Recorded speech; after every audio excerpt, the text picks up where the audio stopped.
अगर आप एक इंडियन आईटी, बीपीओ या कंसल्टिंग कंपनीज के लिए ब्रोकर या एजेंट बनकर काम करते हैं, तो बजट 2026 का ये जीएसटी प्रपोजल आपके पैसे बचा सकता है। सोचिए, आप भारत में बैठे-बैठे विदेशी क्लाइंट्स के लिए काम कर रहे हैं, डॉलर भी आ रहे हैं, फिर भी अब तक आपको जीएसटी देना पड़ रहा था। बजट 2026 से पहले अगर आप इंडियन कंसल्टेंट बनकर यूएस या किसी ओवरसीज क्लाइंट के लिए डील्स फाइनल करवाते थे, तब जीएसटी का सेक्शन 13(8) बी कहता था कि इंटरमीडियरी सर्विसेज का प्लेस ऑफ सप्लाई सप्लायर की अपनी लोकेशन है, मतलब इंडिया।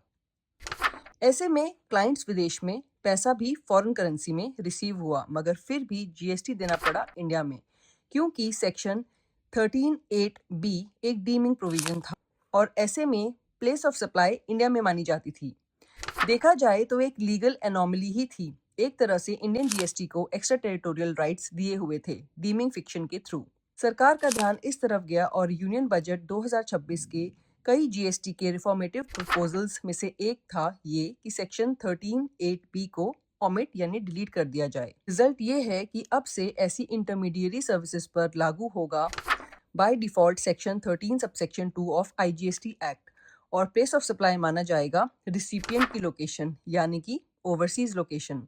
सो अब से इंटरमीडियरी सर्विस प्रोवाइडर्स अवेल कर पाएंगे एक्सपोर्ट ऑफ सर्विस और जीरो रेटेड सर्विसेज का बेनिफिट।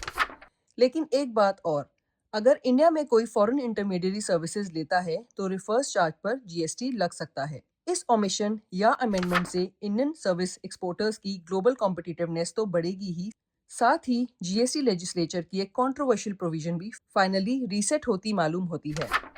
ऐसे और जीएसटी अपडेट्स के लिए कमेंट करें जीएसटी और फॉलो करें हमारा चैनल।